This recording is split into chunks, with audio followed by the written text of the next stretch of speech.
Alors, bonjour à vous tous, les bien-aimés du Seigneur. Nous sommes des créatures exceptionnelles. Et c'est pour ça qu'on a chanté gloire à l'Éternel. Et ce matin, à l'école Sabbat, il y avait Sébastien dans le psaume 139. Il y a lu un texte que j'ai aimé, je vous le redis, 139, 14. « Je te loue de ce que je suis, une créature si merveilleuse. » Alléluia. Au commencement, nous avons été créés par Jésus-Christ. Et par la croix, nous avons été recréés en Jésus-Christ. Il est bon de se rappeler ces choses, n'est-ce pas? Et c'est pour cela que j'ai intitulé donc ma prédication « Une nouvelle création ». Aujourd'hui, donc, j'aimerais approfondir avec vous un texte. On va se concentrer sur ce texte des Saintes Écritures que l'on retrouve dans la première épître aux Corinthiens, épître que Paul a écrit, chapitre 5, verset 17. Et nous allons le lire ensemble. C'est 2 Corinthiens? Merci, 2 Corinthiens. 5, 17. Si quelqu'un est en Christ, il est une nouvelle créature. Les choses anciennes sont passées. Voici, toutes choses sont devenues nouvelles. Ce texte est souvent cité pour nous rappeler notre conversion, ou lorsque nous avons accepté Christ dans notre vie. À ce moment, notre vie a changé et nous sommes devenus une nouvelle personne. Cette belle expérience reste gravée dans notre mémoire, dans la mémoire de chacun, et nous chérissons avec jalousie ce moment de notre vie où nous avons donné notre vie à Dieu. Il est vrai que lorsque nous ouvrons notre cœur en laissant pénétrer le Saint-Esprit, il vient nous habiter et nous changeons ainsi facilement de comportement. Nous nous abandonnons à l'influence donc du Saint-Esprit et notre caractère devient de plus en plus doux, humble, à l'image de notre Seigneur Jésus-Christ. C'est merveilleux. C'est comme un miracle. Et je ne désire pas du tout aujourd'hui vous enlever la joie de cette expérience que vous avez tous vécue. Mais aujourd'hui, j'aimerais plutôt apporter un nouveau sens à ce texte de Paul. Et pour nous aider à saisir ce que Paul désirait réellement nous faire comprendre à travers ce qu'il a écrit, il nous faut étudier le sens que Paul donnait à l'expression « si quelqu'un est en Christ ».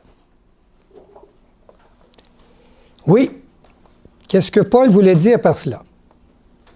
Si vous demandez à un bon Québécois qui passe dans la rue, là, ce que cela veut dire pour lui, si quelqu'un est en Christ, il va sûrement vous répondre, ça veut dire que si quelqu'un est en colère. Et je ne crois pas que c'était le sens exact que Paul voulait ici qu'on comprenne du texte. Cette expression, n'est-ce pas? Maintenant, si vous demandez, vous allez dans une église chrétienne, à un bon chrétien, ce que cela veut dire pour lui, cette expression, si quelqu'un est en Christ, il va sûrement vous répondre, ça veut dire si quelqu'un est dans l'esprit de Jésus. Croyez-vous que c'est exactement le vrai sens que Paul ici voulait donner à son expression « Si quelqu'un est en Christ, il est une nouvelle créature ».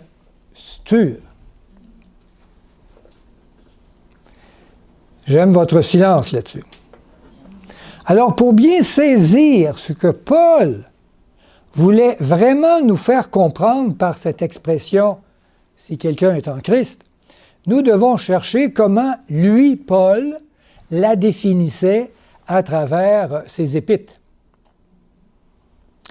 Donc, le premier élément de recherche qu'on va faire, qui nous aiderait à élucider cette expression extraordinaire de Paul, est la comparaison, on va commencer par un principe, est la comparaison que Paul faisait de Christ et de Adam. On va lire un texte pour nous aider quand Paul fait cette comparaison. Dans 1 Corinthiens 15, 45, j'ai pris version Sommeur.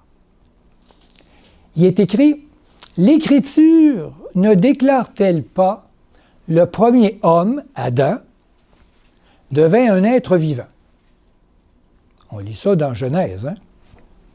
Doué de la vie naturelle. Le dernier Adam, c'est qui vous pensez le dernier Adam? Jésus, hein?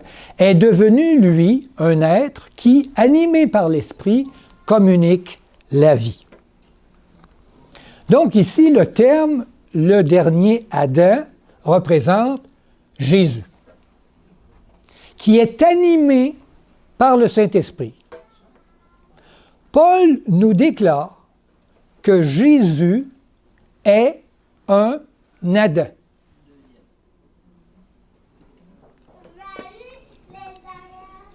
La particularité d'être un Adam, c'est d'être le premier d'une race.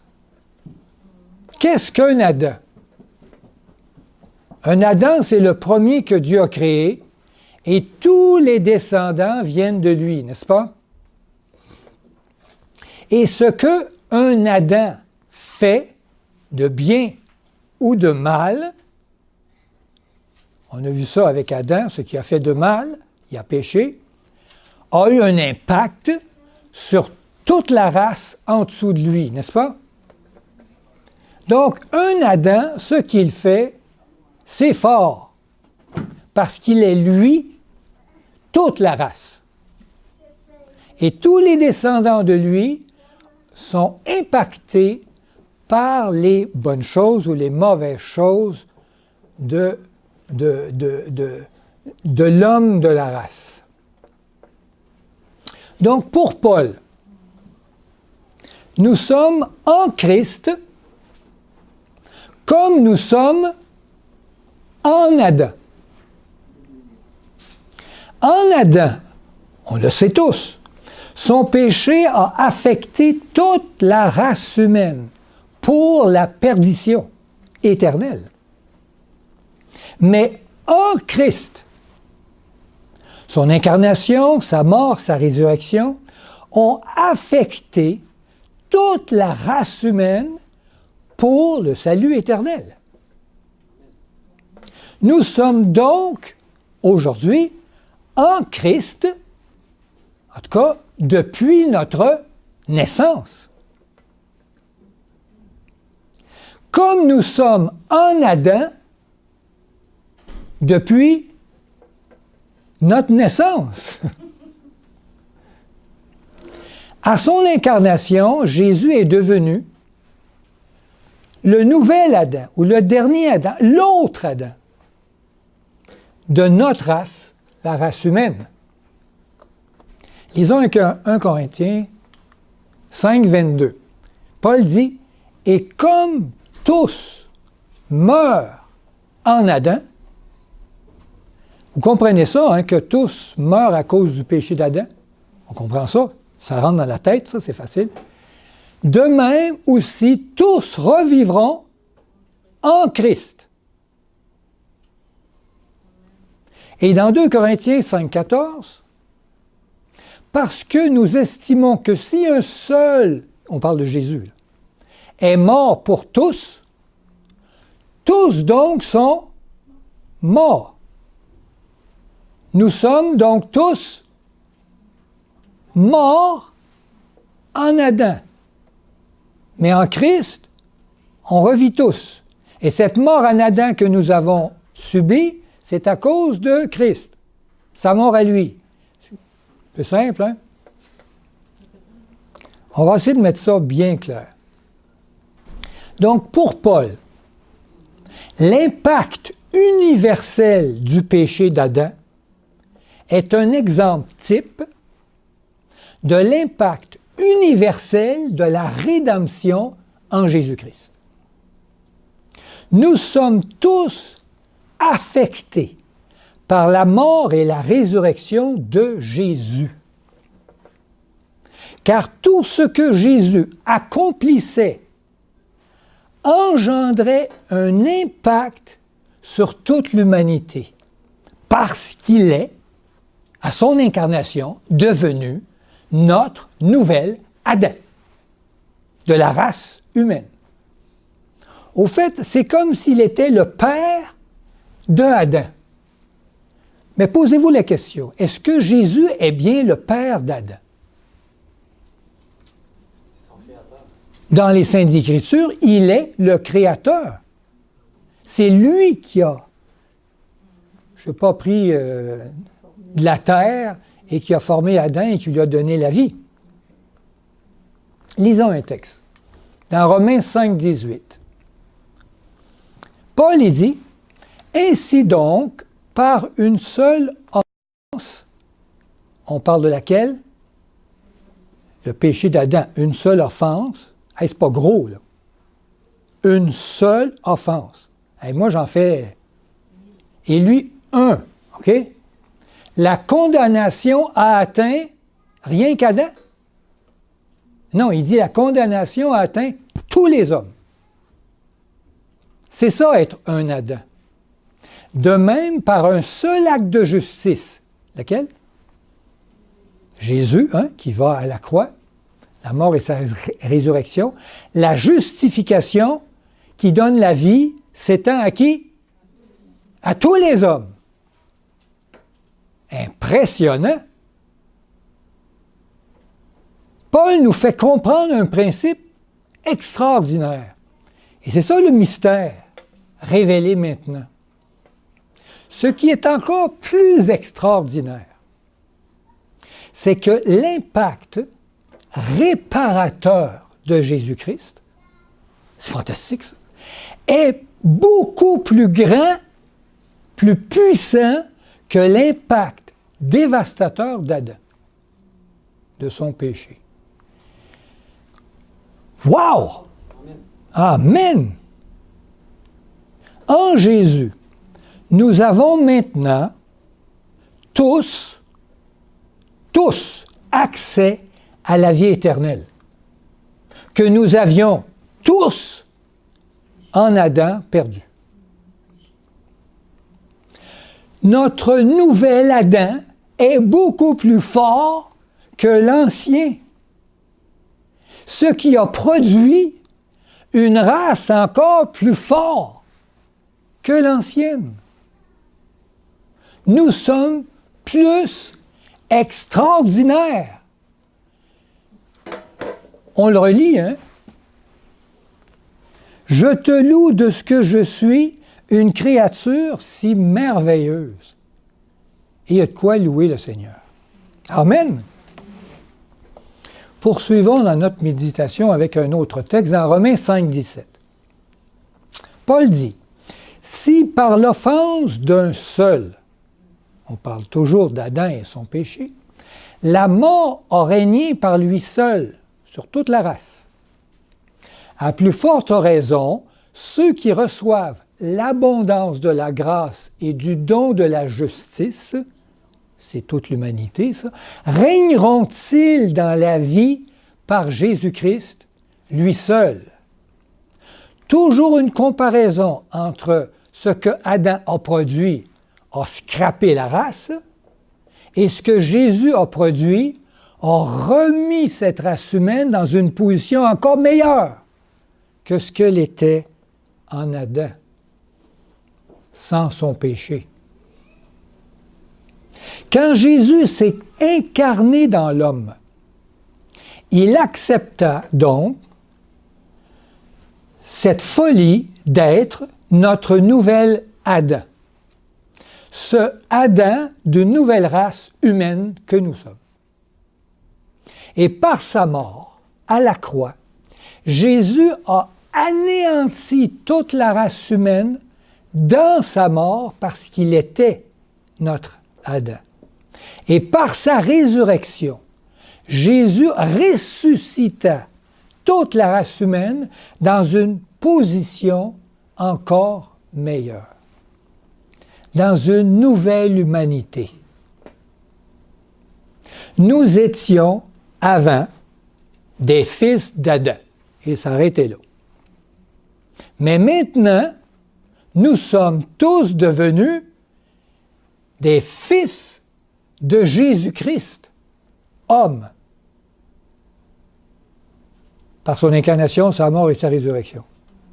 On peut se revendiquer d'être fils de Dieu parce qu'il est Dieu. Wow! Y a-t-il un autre être dans l'univers qui peut avoir cette position que Dieu nous a octroyée? Il est notre Adam. Il est important de comprendre que les bénéfices, ça, il faut saisir ça, les bénéfices de la rédemption en Christ, ça fait 2000 ans, ont été déversés sur toute l'humanité depuis Adam. Depuis Adam, toute l'humanité bénéficie de ce que Jésus allait faire des milliers d'années plus tard. Lorsque la promesse de la venue du Messie leur fut annoncée en Éden, Adam et Ève sont devenus, par un miracle, une nouvelle création en Jésus-Christ, dans la promesse de son sacrifice. Il devait venir, sinon Adam et Ève, ils perdaient leurs avantages. Cette nouvelle race humaine est différente et meilleure que l'ancienne race en Adam. Car dans l'ancienne race humaine, si vous faisiez un seul péché, ça nous rendait irrécupérables.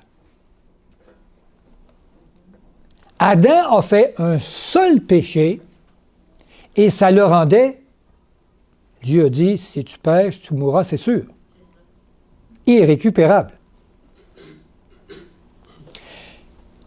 Mais dans notre nouvelle humanité en Christ, et ça, vous en avez l'expérience, nous pouvons désobéir, rejeter Dieu, le renier, plusieurs fois même, et avoir toujours la force de rejeter le péché et de retourner au ciel.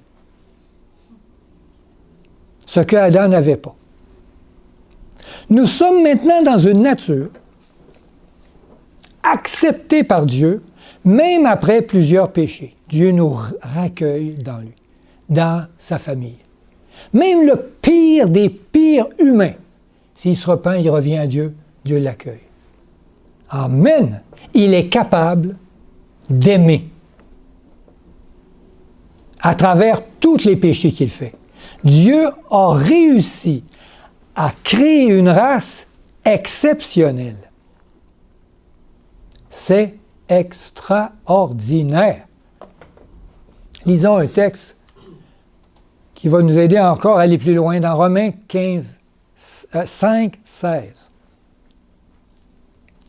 Paul dit, « Et il n'en est pas du don, c'est Jésus, comme de ce qui est arrivé par un seul qui a péché. » Donc le don, là, c'est pas pareil, c'est bien meilleur que celui qui est arrivé par un péché, c'est Adam, ce qui a péché.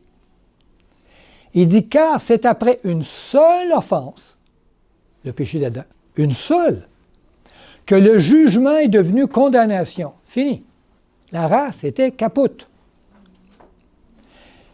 Tandis que le don gratuit, c'est-à-dire la mort de Christ, devient justification, je suis juste, après plusieurs offenses. Maintenant, même si je pèse plusieurs fois, je suis encore acceptable pour le ciel. Wow! Il n'y en a pas de race comme ça dans tous les univers où tu peux pécher et être encore acceptable pour Dieu dans son amour et être capable encore de comprendre son amour, de l'aimer et de se repentir. Donc, en Adam, une seule offense nous condamnait pour toujours, mais en Jésus-Christ, même plusieurs offenses, nous pouvons nous repentir et être acceptés pour le ciel. En Christ, nous sommes devenus une nouvelle création. Alléluia! C'est un miracle des miracles, le mystère de Dieu. J'aimerais vous relire le texte de 2 Corinthiens 5, 17 dans d'autres traductions. Ça nous aide à mieux le saisir, le sens. Dans la traduction d'Arby, c'est marqué « En sorte que si quelqu'un est en Christ, c'est une nouvelle création. » Et dans Tob, il dit « Le monde ancien est passé, voici qu'une réalité nouvelle est là. » J'aime le sens de ces deux traductions. Les mots « en sorte que » réfèrent à l'énoncé précédent au verset 14. « Si un seul est mort, pour tous, tous donc sont morts. En sorte que » ici, Paul révèle la notion corporative du salut de Jésus-Christ. En sorte que si Christ, que ce que Christ a réalisé à la croix a eu un impact sur toute la race humaine. Que quand Christ est mort à la croix, toute la race humaine est morte avec lui.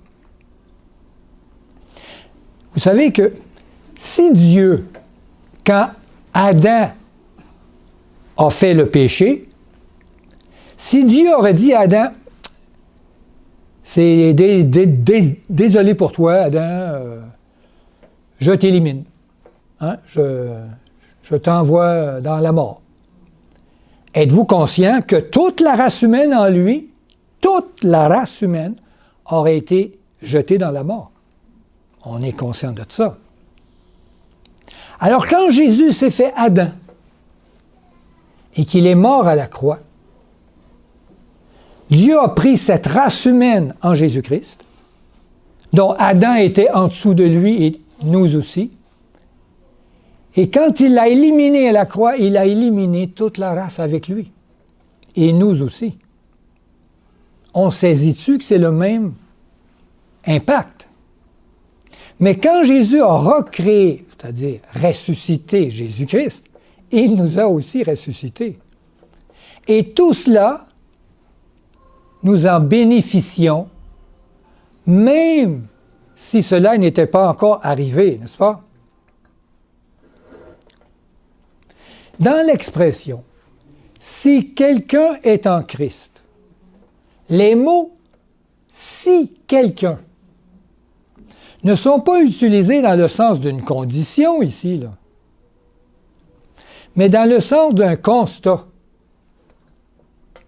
Si donc c'est comme cela, alors, si donc ce que Christ a fait qui nous a tous amenés dans la mort, alors, donc si donc nous sommes tous impactés par la croix de Christ, alors nous sommes une nouvelle création par sa résurrection.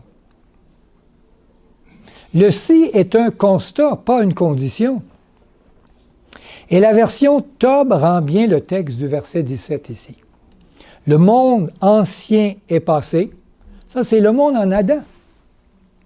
Voici une réalité nouvelle est là. Ça, c'est notre monde en Jésus-Christ. Donc le monde ancien, c'est l'ancienne humanité qui n'existe plus aujourd'hui, qui est morte en Jésus-Christ et qui n'a plus.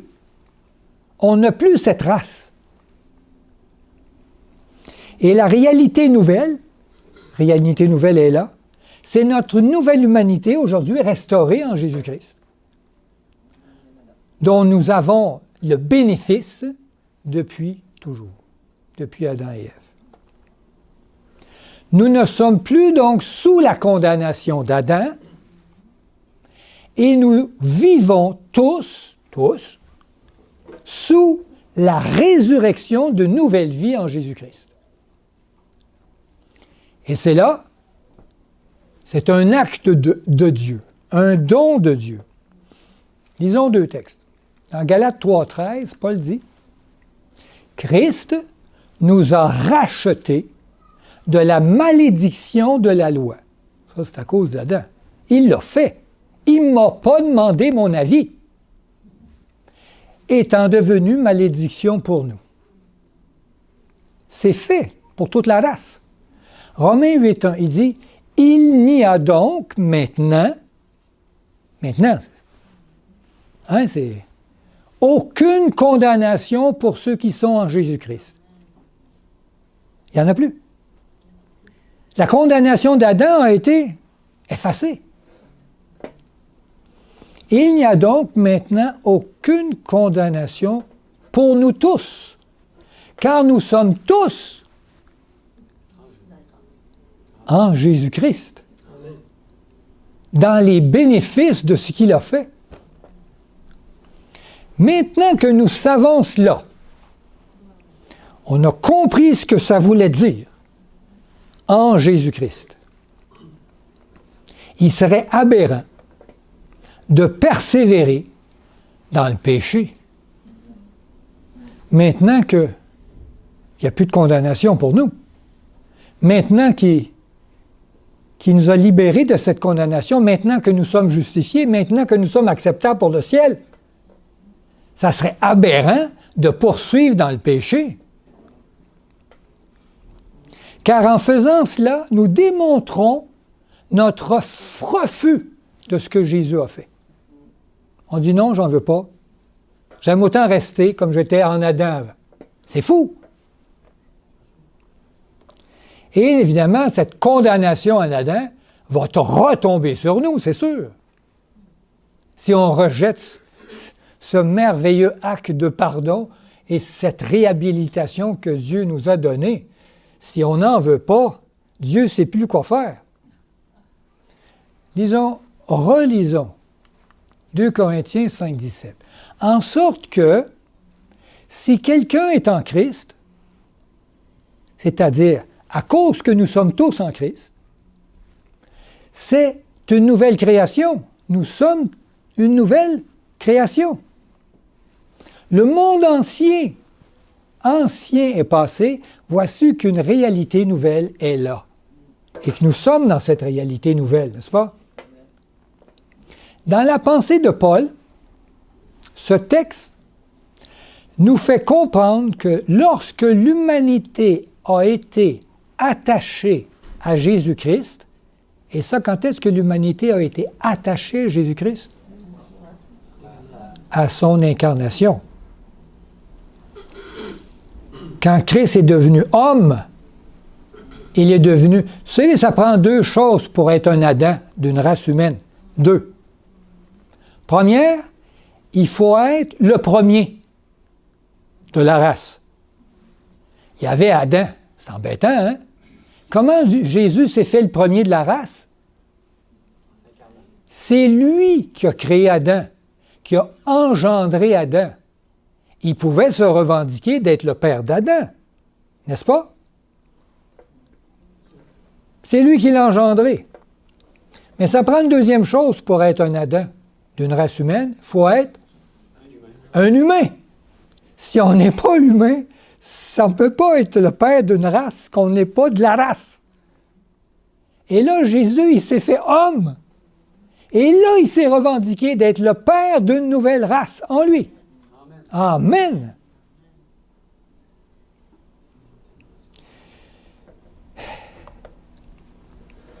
Donc, Paul essaie de nous faire comprendre que quand l'humanité a été attachée avec Jésus-Christ, à son incarnation, sa mort de Jésus et sa résurrection ont créé une nouvelle race, morte et ressuscitée, libérée de l'emprise du péché. Et fils de la divinité. Pensez à ça, là. Nous sommes des fils d'un Dieu. C'est extraordinaire. Nous avons tous maintenant accès à la vie éternelle et au paradis terrestre. Quel que soit l'état de péché dans lequel nous nous trouvons maintenant, quelle que soit dans la dégradation qu'on a pu faire dans notre vie, nous avons tous quand même accès. Et cet accès, Dieu nous la laisse ouverte jusqu'à notre mort. Après ça, le jugement. Cette réalité dans laquelle nous nous trouvons en Jésus-Christ ne vient pas du tout de notre appréciation de Dieu. Non, pas du tout. C'est un don de Dieu en Jésus-Christ pour toute la race, indépendamment de notre jet. Mais si on persévère, Dieu, dans sa justice, ne pourra pas se revendiquer d'être le fils de... Il va falloir qu'on arrête de pécher, bien sûr. Je pense que quand on prend conscience de ce qu'il a réalisé en nous, de ce qu'il a créé dans la race humaine, je pense que là, on dit, oui, Seigneur, je ne veux plus me rebeller contre toi. Qu'est-ce que je fais? Quelle folie je fais encore de pécher? Ça n'a plus de bon sens, n'est-ce pas? Et lisons Éphésiens 2:8. Paul, il dit, « Car c'est par la grâce que vous êtes sauvés. » C'est-tu par mon choix? Non, c'est la grâce. Un pardon de Dieu. Par le moyen de la foi, j'accapare ça. Et cela ne vient pas de vous. C'est le don de Dieu. Bon, ça c'est clair, hein? Mais la foi s'approprie de nouvelles réalités en Jésus-Christ. Cette réalité que Jésus est venu établir.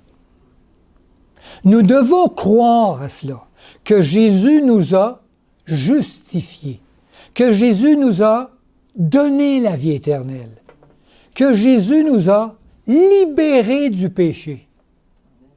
Et ça, c'est une réalité vraie, indépendamment que vous y croyez ou pas. Mais si vous y croyez, ça va vous aider à le vivre, n'est-ce pas? Restons dans les textes des Saintes Écritures. Paul dit dans 1 Corinthiens 6:11, « Et c'est là ce que vous étiez en Adam, perdus, quelques-uns de vous, mais vous avez été lavés. » C'est au passé. Vous avez été sanctifiés. C'est fait. Vous avez été justifiés. Là, je dis, Seigneur, arrête. Au nom du Seigneur Jésus-Christ et par l'Esprit de notre Dieu.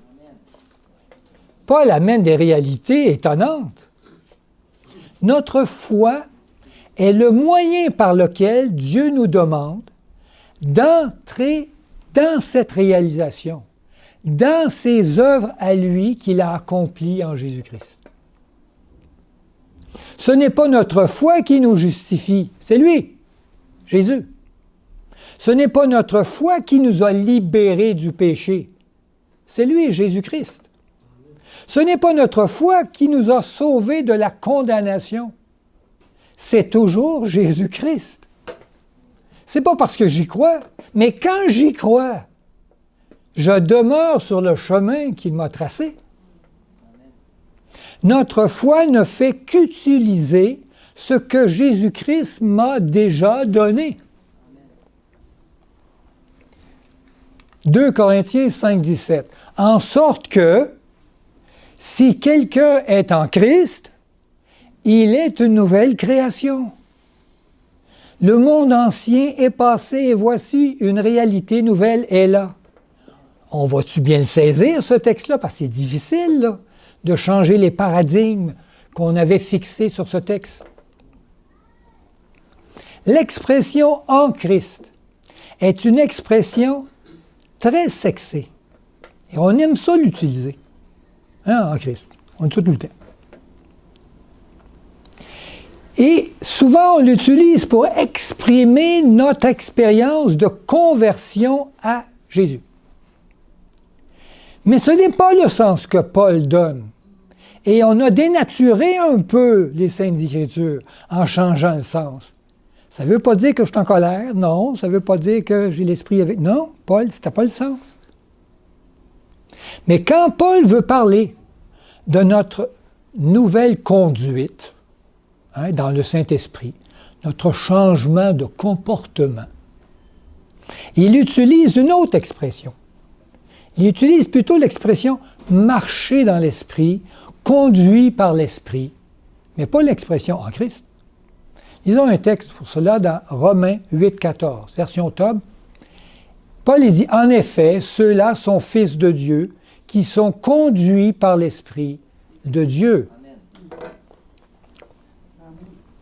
En Christ, Dieu nous a tous adoptés dans sa famille divine. Mais nous devons savoir que seulement ceux qui accepteront d'être conduits par l'Esprit de Dieu hériteront du royaume, comme un roi qui a un royaume, n'est-ce pas? Qui adopte tout le monde, mais ceux qui ne veulent pas être dans ce royaume, il est gentil, Dieu, il nous laisse libres, n'est-ce pas? Dieu nous a tous greffés au cep. Nous sommes des branches greffées à l'arbre. Et le cep, c'est qui? Jésus-Christ. Donc, en Christ, on est tous greffés sous lui. Mais malheureusement, ceux qui porteront du fruit sont les seuls que Dieu va amener au ciel. Donc, les branches greffées qui donnent rien, tu sais. Il y a des belles feuilles, là, paraît bien beau, mais il n'y a pas de fruits. Il va les couper. Et c'est pas moi qui le dis, hein, c'est Jésus lui-même. On va lire, il en fait une parabole, Jésus, dans Jean 15, verset 1. C'est une très belle parabole et ça nous fait comprendre comment Dieu est bon, qu'il nous aime. Vous savez, quand vous allez adopter un enfant, hein, vous allez... C'est très compliqué les adoptions, je sais, mais quand on va adopter un enfant, puis des fois on change de pays, on s'en va dans un autre pays, le petit enfant, il est tout beau, tout jeune, et que vous l'amenez chez vous. L'enfant va vivre dans votre luxe, dans votre château, dans votre domaine, je ne sais pas où ce que vous vivez. Il va avoir tous les bénéfices que vous allez lui donner sans qu'il y ait un mot à dire. Il n'y a aucune décision à prendre. Il l'a peut-être jamais voulu. Et il va vivre comme ça jusqu'à temps qu'il va grandir. Mais il y a des enfants, vous savez, quand ils sont grands, ils veulent retourner et connaître leur vraie nature, hein? La vraie nature qu'il y avait avant les parents, ainsi de suite. Ils vont retourner dans leur pays, ils veulent savoir d'où ils sont nés. Tu sais. Bon, s'ils ne reviennent pas et ils restent là, ben, ils vont peut-être perdre leur héritage. Mais il y a des enfants qui sont heureux d'être dans cette nouvelle famille. Dieu nous laisse libres. Jésus dit, « Je suis le vrai cep, et mon Père est le vigneron. Tout sarment qui est en moi, ils sont tous en lui, et qui ne porte pas de fruits. » Alors là, il y a un problème. Il le retranche. Et tout sarment qui porte du fruit, qu'est-ce qu'il fait? Il l'émonde, afin qu'il porte encore plus de fruits. Il dit, déjà, vous êtes purs. Et pourtant, il n'était pas si peu que ça, là. Et pourtant, il dit déjà, vous êtes purs à cause de la parole que je vous ai annoncée. Et cette parole a été annoncée à Adam et Ève. Il pouvait dire à Adam et Ève, déjà, vous êtes purs. Le mal que vous avez fait, je vais l'enlever. Verset 4, il dit, demeurez en moi. Donc, ils le sont déjà. Il dit, demeurez en moi et je demeurerai en vous. Comme le sarment ne peut de lui-même porter du fruit, s'il demeure attaché au cep, ben oui, parce que c'est dans le tronc de l'arbre que la sève monte. Ainsi, vous ne pouvez non plus porter de fruit si vous ne demeurez en moi. C'est quoi la sève qui monte dans la branche?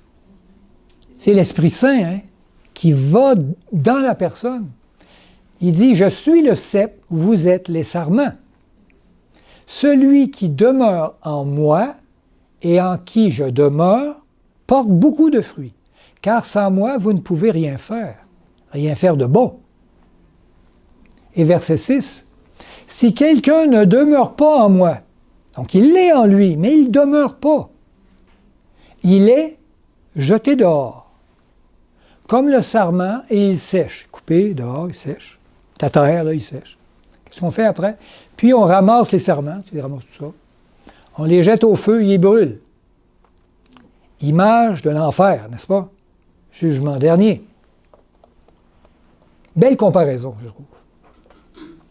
Donc, sans notre consentement, comme le petit bébé qu'on est allé chercher, Dieu nous a greffés au sceptre, qui est Jésus-Christ. Il nous demande simplement aujourd'hui d'y rester dans cette famille.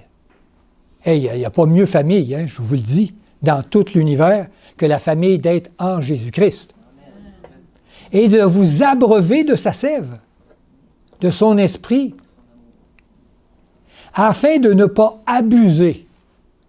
Paul dit arrêtez d'abuser de la grâce.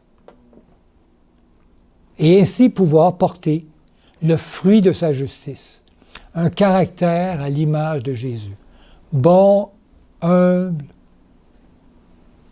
doux, qui pardonne. Oui, dans le sens de l'expression « en Christ », quand ce sens-là n'est pas bien compris, dans le sens de Paul, de ce qu'il veut nous faire comprendre, plusieurs textes de ses épîtres sont utilisés pour faire comprendre autre chose. Et je vais donner un exemple. Comment parfois, on peut y faire comprendre après n'importe quoi au texte de Paul. On va lire Galates 3, 27. Vous allez voir que... Qu'est-ce que ça veut dire pour vous, ça? Galates 3, 27. Vous tous, qui avez été baptisés en Christ, vous avez revêtu Christ. Certains, vous avez une image de votre expérience de baptême, là, que vous étiez dans l'eau. Là. C'est sûrement l'image que vous avez, n'est-ce pas? Dans ce texte, Paul parle-t-il de notre propre expérience de baptême que nous avons fait au nom de Christ? Ou Paul parle-t-il de l'expérience de la croix et de la résurrection que Christ, lui, a fait et qui nous a tous affectés?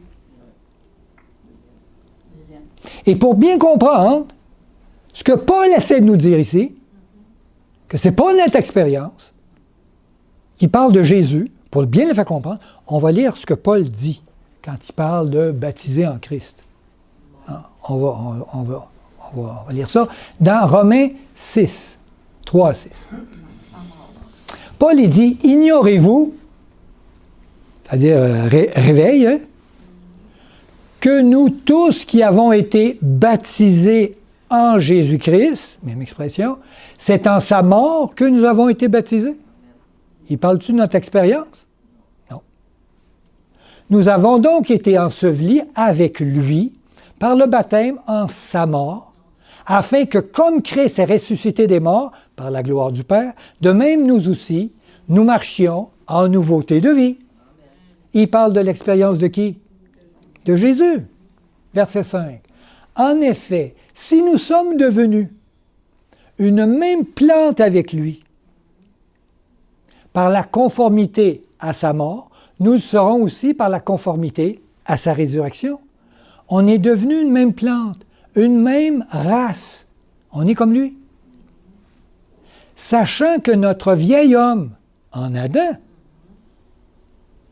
pas nous autres avant notre conversion, là, notre vieil homme a été crucifié avec lui. Puis ça, je suis taponné, là, ça a été fait. Afin que le corps du péché fût détruit. Ce corps-là, là, qui était voué à la destruction, voué, ça plus bon, il n'y a plus rien à faire avec ça, il l'a détruit pour que nous ne soyons plus esclaves du péché, parce que ce corps-là n'était pas capable d'arrêter de pécher. Amen.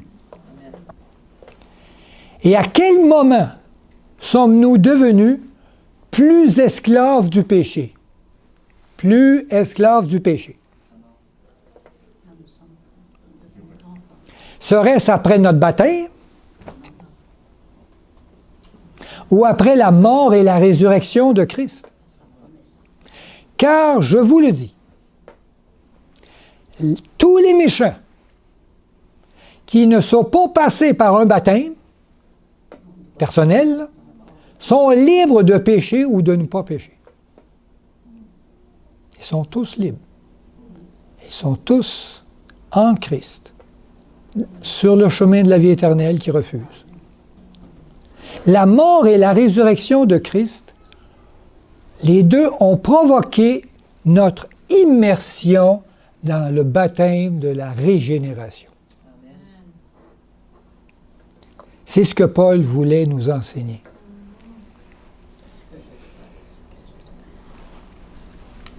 Romains 6, 7, 8, « Car celui qui est mort, c'est nous tous, en Jésus-Christ, est libre du péché. Nous sommes tous libres de le rejeter. Or, si nous sommes morts avec Christ, nous le sommes tous, nous croyons que nous vivrons aussi avec lui. » Là, il parle de la résurrection, que la mort ne nous tiendra pas dans ses griffes. Par la foi, donc, nous pouvons nous approprier de ce que Christ a réalisé dans sa mort, sa résurrection, afin de le vivre, cela, parfaitement. Amen. Notre propre expérience de baptême, ce n'est qu'une démonstration publique de ce que Christ a déjà réalisé en nous. Et nous démontrons notre foi à cela avec cet acte de baptême personnel. Nous disons « Alléluia, Seigneur, je veux vivre sur le chemin que tu m'as donné, n'est-ce pas? » Et là, on peut lire le texte d'une façon différente. « Vous tous qui avez été baptisés en Christ, vous avez revêtu Christ. » Parce qu'en lui, nous avons tous été baptisés dans sa mort et sa résurrection. Amen. Et là, le texte est compris dans le sens que Paul veut nous le faire comprendre. Mais vous pouvez l'utiliser pour votre baptême aussi, si vous voulez. C'est à la croix que nous avons tous été baptisés en Christ. Et c'est à la résurrection que nous avons tous revêtu Christ. Toute la grandeur de ce miracle vient de Christ. Et Christ seul. Amen. Ne mettez pas ça sur vous. Vous prenez sa gloire sur vous. Il y a une traduction qui rend ce texte plus, je pense, plus clair pour moi. Parole de vie dit « Tous, vous avez été baptisés dans le Christ. » Tous. Et vous êtes devenus semblables à lui. Amen. Il est bien d'utiliser ce texte quand même pour parler de notre propre expérience de baptême, mais ce n'est pas la pensée de Paul. Tout est dans les mérites de Jésus-Christ. Et si nous n'avons pas cette pensée, nous dénaturons l'Évangile. et on affaiblit l'œuvre de Christ. Maintenant, j'espère, on a focusé, on a regardé sur 2 Corinthiens 5, 17. On va le relire, mais maintenant dans la bonne compréhension. En sorte que si quelqu'un est en Christ, par les mérites de Jésus, c'est une nouvelle création. Le monde ancien, en Adam, est passé, voici qu'une réalité nouvelle est là, en Jésus-Christ. Amen, là c'est compris, selon le sens que Paul voulait nous l'amener. Tout est en Jésus-Christ.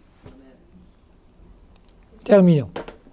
Cette nouvelle création dont Paul parle ici est déjà sur chaque être humain, indépendamment de notre choix de suivre ou non l'Esprit de Jésus-Christ.